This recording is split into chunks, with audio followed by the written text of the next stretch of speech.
بسم الله الرحمن الرحيم، والصلاة والسلام على أشرف المرسلين سيدنا محمد وعلى آله وصحبه أجمعين. إن الصلاة على النبي عليه أفضل الصلاة والسلام ترجع للإنسان أجرا ولوالديه ذكرا. فالصلاة على رسول الله بترجع عليك وعلى والديك كمان، مش عليك بس.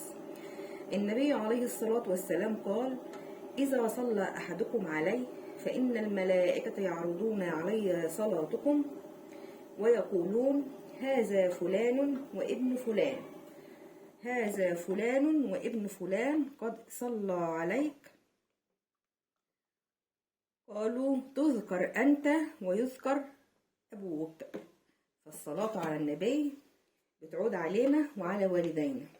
وصلى اللهم على سيدنا محمد وعلى آله وصحبه وسلم. فيديو خفيف ظريف بيحسنا على الصلاة على رسول الله. صلوا على النبي.